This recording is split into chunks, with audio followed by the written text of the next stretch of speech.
Market की पाठशाला में एक बार फिर से आप सबका स्वागत है।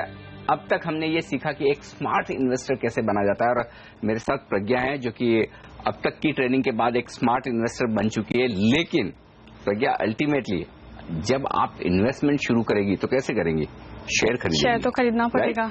लेकिन एक अच्छा शेयर कैसे चुना जाए, ये सबसे बड़ा सवाल है। और मैं बताऊं आपको, मैं 20-25 साल से यही कोशिश कर रहा हूं कि अच्छा शेयर कैसे चुना जाए और कैसे उसे रिकमेंड किया जाए।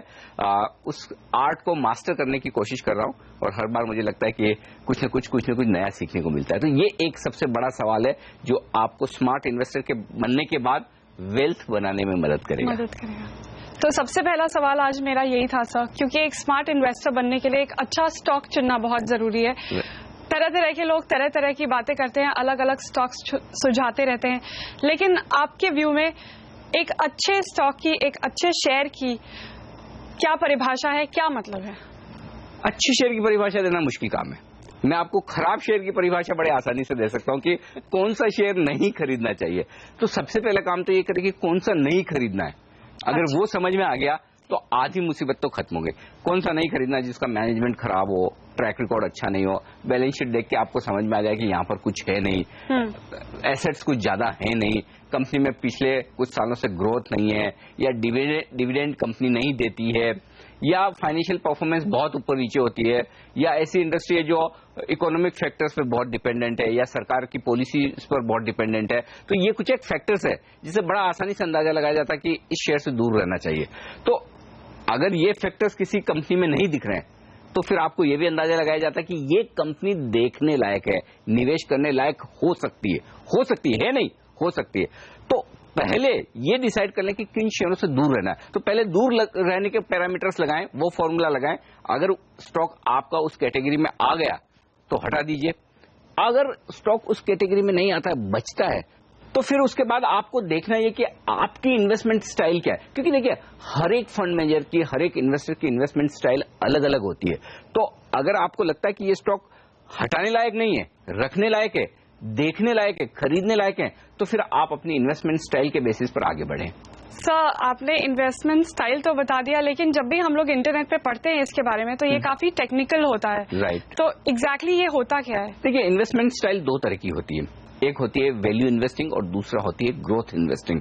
तो कई लोग वैल्यू इन्वेस्टिंग के बेसिस पर पैसा लगाते हैं, कुछ लोग ग्रोथ को देखकर पैसा लगाते हैं। ये अलग अलग आपकी अपनी इन्वेस्टमेंट स्टाइल पर डिपेंड करता है। अगर आप मुझे डिटेल में बता सके कि वैल्यू इन्वेस्टिंग क्या होती है, किस तरह से डिटरमाइन किया जाता है इसके बेसिस पे कि कौन सा शेयर अच्छा है? सिंपल, सपोज ये फोन मेरे हाथ में है, हाँ, और मैं आपको कहूं कि इस फोन की मार्केट वैल्यू मुझे लगता है कि 40,000 है, और अगर मैं आपको कहूं कि मैं आपको ये फोन 40,000 का होते हुए भी 20,000 में दे सकता हूं, तो आपको वैल्यू लगेगी, आप खरीदारी करेंगे। राइट, बिल्कुल। ये वैल्यू इन्वेस्टिंग है। वैल्यू इन्वेस्टिंग का मतलब सिंपल है कि जिस प्राइस पर स्टॉक ट्रेड कर रहा है, जिस प्राइस पर शेयर ट्रेड कर रहा है, लगता है कि उसमें वैल्यू है, उस प्राइस से ज्यादा शेयर की इंट्रिंसिक वैल्यू है।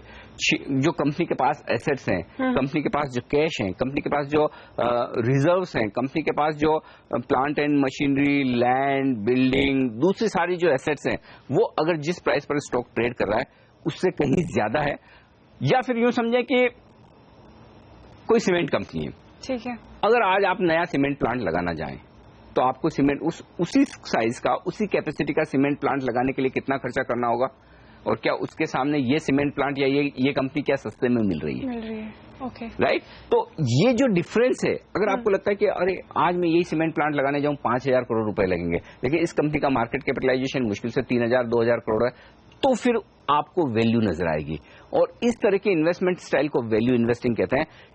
वैल्यू इन्वेस्टिंग क्या है? सिंपल, जो प्राइस होनी चाहिए मार्केट में उससे कम पर स्टॉक ट्रेड करा है। उसके अलग अलग रीजंस हो सकते हैं कि मार्केट में वो वैल्यू इन्वेस्टिंग या फिर वैल्यू कम क्यों है, उसके रीजंस हैं। क्योंकि कई बार क्या होता है प्रज्ञा, देखिए, वैल्यू वो हम कई बात कहते हैं ना कि वैल्यू अनलॉक होगी, लेकिन वो वैल्यू अनलॉक कब होगी वो पता नहीं।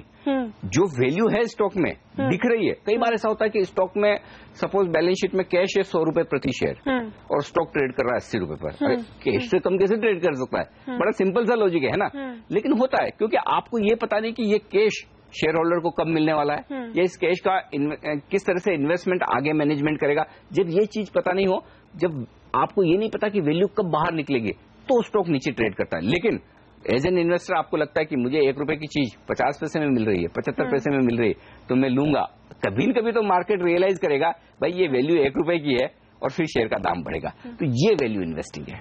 तो क्या आप ये कह रहे हैं कि महंगे स्टॉक्स को छोड़ के मुझे सस्ते स्टॉक्स लेने चाहिए और ढेर सारे ऐसे सस्ते स्टॉक्स खरीद लेने चाहिए? उसके पहले आपको एक दूसरी स्टाइल जो है इन्वेस्टमेंट की, वो है ग्रोथ स्टाइल। वो समझना जरूरी है। वैल्यू और ग्रोथ में क्या फर्क है। वैल्यू इन्वेस्टिंग में तो आपको समझ में आ गया कि जो प्राइस पर स्टॉक ट्रेड कर रहा है उससे कम पर मिल रहा है, खरीद लो। लेकिन ग्रोथ वाली जो स्टोरी है ना, वो थोड़ी अलग है। कैसे?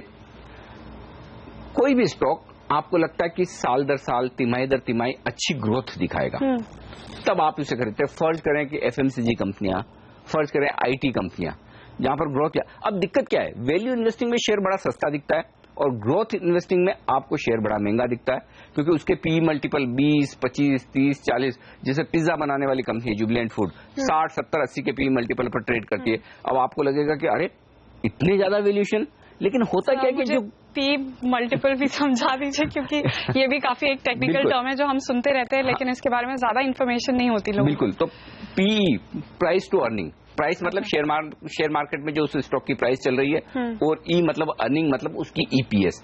अगर आप शेयर की प्राइस को ईपीएस से डिवाइड करें तो वो जो मल्टीपल आएगा या जो रेशियो आएगा उसे पी मल्टीपल कहते हैं। फर्ज करें कि स्टॉक 1000 रुपए पर ट्रेड कर रहा है और कंपनी की ईपीएस है 10 रुपए, यानी कि वो 20 रुपए के 20 के पी मल्टीपल पर ट्रेड कर रहा है। तो जनरली ग्रोथ स्टॉक्स महंगे ट्रेड करते हैं, क्योंकि लोगों को लगता है कि ये ऐसी कंपनियां हैं जो आगे बड़ी ग्रोथ देगी, और जनरली जहां ग्रोथ है वहां नेचुरली लोग जाएंगे, पैसा लगाएंगे, तो ग्रोथ वाले शेयरों में पैसा लगाते हैं। जनरली ग्रोथ स्टॉक्स, जैसा मैंने कहा, आईटी और एक तरह से एफएमसीजी तो हो गए, लेकिन उसके अलावा कई सारे थीम स्टॉक्स होते हैं। कभी कभी जैसे अर्बन कंजम्पशन की थीम चलती है, तो लोगों को लगता है मल्टीप्लेक्स वाले स्टॉक, फूड चेन्स वाले स्टॉक्स, या छुट्टियों वाले, लेजर वाले स्टॉक्स, ये जो हैं, ये थीम बेस्ड स्टॉक जो होते हैं, ये महंगे ट्रेड करते हैं, लेकिन इन्हें ग्रोथ स्टॉक्स माना जाता है। इनमें ये देखा जाता है तिमाही दर तिमाही, साल दर साल ये स्टॉक्स क्या 20, 30, 40% की रेट से ग्रो कर रहे हैं। तो ग्रोथ स्टॉक्स अपनी स्टाइल है और वैल्यू स्टॉक्स अपनी स्टाइल है। तो लेकिन अगर मैं फर्स्ट टाइम पैसा लगाने जा रही हूँ किसी शेयर में, तो मैं इन दोनों में से कौन सी स्टाइल चुनूं? ये बड़ा मुश्किल सवाल है। एक्चुअली ये प्रक्रिया इस बात पर डिपेंड करता है कि आपका इन्वेस्टमेंट स्टाइल कौन सा आपको सूट करता है। अगर मैं मारवाड़ी हूँ और मुझे कोई कहे कि 1 रुपए की चीज 50 पैसे में मिल रही है, तो मुझे वो ज्यादा सूट करता है कि वैल्यू इन्वेस्टिंग है। वैल्यू है भाई, मैं उसे होल्ड करके रखूंगा, कभी तो वैल्यू रियलाइज होगी। कोई बड़ा एग्रेसिव इन्वेस्टर है तो ये कहेगा भाई मुझे तो ग्रोथ चाहिए, कंपनी बराबर हर क्वार्टर ऑन क्वार्टर ग्रो करनी चाहिए। ये ठीक उसी तरह से जैसे सपोज आपके पास बड़ा पैसा है और आपको रियल एस्टेट में लगाना है। मैं आपको 2 ऑप्शन देता हूँ।